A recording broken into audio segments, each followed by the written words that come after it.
Hello, welcome back to the channel, and this is a channel where we give you reviews, playthroughs, unboxings, and we generally like to talk a load of bollocks.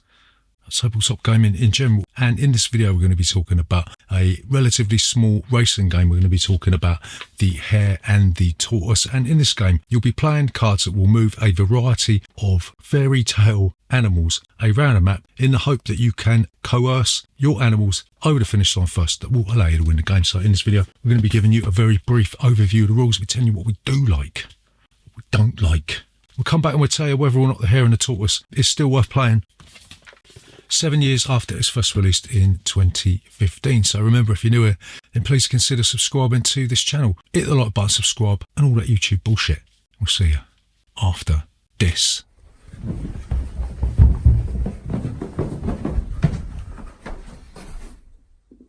Bollocks. So, Hare and the Tortoise, how'd you play this game? So the Hare and the Tortoise is a racing game where you'll be drawing cards from your hand, you'll be playing them in sets, and you'll be moving that specific piece a certain number of spaces. You will stick out the 11 track tiles, including the streams, out onto the board in any shape you see fit, but it's got to be a linear path, right? You can't have no triangles or figures of 8 or any of that shit. You'll stick the finish line at the end, and you'll give everybody a player aid, right? So all the thickos out there can play as well. Next thing you do, you will shuffle the starting bet cards and you'll give one to each player, right? And then you'll shuffle the racing cards and you'll deal 7 cards to each player. Each player will then choose one of their racing cards. You can choose the same animal that was on your betting card. That means you'll have 2 cards and you'll place these face down, right? So on your turn, you will have to play 1 to 4 cards from your hand face up on the table, right? Once you've played these cards, you'll draw back up to 6 cards. Then the race phase is triggered if you've played 8 or more cards, or if 4 cards of the same animal have been played. And if you don't trigger the race phase, then the player to your left will take their turn, right? So this brings us on to the racing phase. This is where those pesky animals will be triggered. Each animal has their own special rules for movement. For instance, if 1 to 4 hare cards were played, then the hare advances 2 track tiles, unless 4 hare cards were played when the hare is already in first place. In that case, he doesn't advance, he just takes a nap instead, which is quite thematic if you think about the old Aesop's fable of the Hare and the Tortoise, which this game is about, in case you haven't noticed. So in contrast, if you look at the Tortoise, then if 0 to 3 Tortoise cards were played, the Tortoise advances 1 track tile, but if 4 Tortoise cards were played, the Tortoise advances 2 track tiles. This geezer could do with a little bit of amphetamine sulfate because it looks like he's wearing tortoise clogs. So if 1 to 2 wolf cards are played, the wolf advances 1 track tile, but if 3 to 4 wolf cards are played, the wolf advances as many track tiles as the number of wolf cards played. There's also howl cards, and this means that only the wolf moves during the next racing phase, right? So the fox will advance as many track tiles as the number of cards played, and the lamb advances the number of track tiles as the number of lamb cards played plus 1. However, the lamb has to stop at any water to have a drink, right? Bit like me stopping at a pub. So once all movements taking place, you'll pass the first player turn to the player on the left. You'll keep doing this until 3 animals have occupied the 3 podium spots on the finish, and then you will all reveal your betting cards. If you have an animal in first place, you'll get 5 points. If you've got an animal in second place, you'll get 3 points, and if you've got an animal in third place, you will get 1 point. You'll add up all your points, and the player with the most points will be the winner of the Hare and the Tortoise. So what do we like about the Hare and the Tortoise?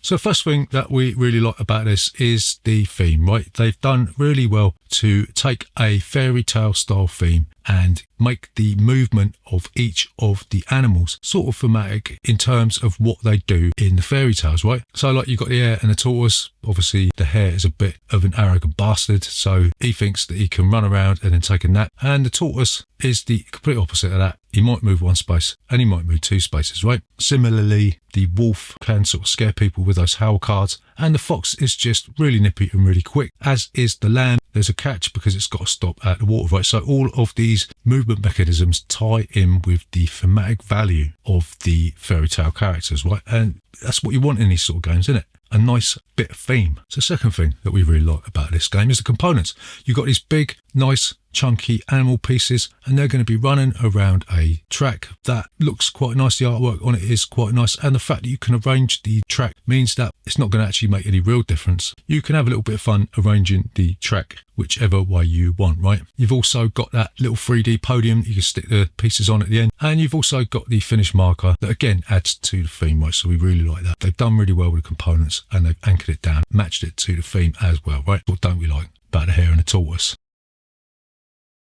So the first thing that we hate about this game is the box. Well, it's not really a box. It's like a box shaped into a book, right? And unless you have this sort of stuck in against other games or lying on its back, when you pick it up, it always wants to open up and all the contents falls out on the floor. A bit like my arse after I've had a Vindaloo. So yeah, there's nothing to keep the components in the box. This rivals the annoyance of the sort of tin box games like Forbidden Island, where the lid just doesn't stay on the sodding tin, right? So just be wary if you ever pick this up. Just don't pick it off the shelf willy-nilly. Always be mindful that that book might open up and spill its guts all over the floor. So the second thing that we don't like about this game is that it can be quite random as to what cards you've got. And this is even more apparent towards the end of the game, because if, say, the fox has already finished the game, you'll just draw in his fox cards. They're going to be pretty much bloody useless because you're not going to be able to do anything with them. So it is reliant on a random card draw. There's nothing you can do to mitigate what you've got in your hand. You can't say discard a certain number of cards and pick up new ones. None of the character abilities allow you to mitigate the random chance that you're going to get to move them. If a player gets all the right cards at the right time, then the chances are that they are going to win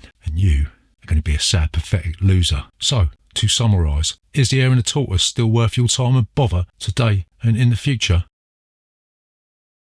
So we're going to say yes. The reason being is that it is very, very quick and very, very simple game. It's not a game that you're going to be fraternising over, worrying about whether you win or lose. You're basically going to choose a couple of animals or maybe one animal and then hope that the cards come in that's going to allow you to romp home full victory. You do get a satisfying feeling when you can power that fox through the opposition and take the first place podium. And it's just a nice little tight racing game that doesn't really mean anything, doesn't require you to think too much, and it's over before you know it, and then you can forget about it and put it back on a shelf, right? So yeah, it's a decent little cheap game that will give you a couple of thrills every now and again. And yeah, we really enjoy this game. That is the Hare and the Tortoise. Remember, if you're new here, please consider subscribing to this channel. Hit the like button and all that YouTube bullshit.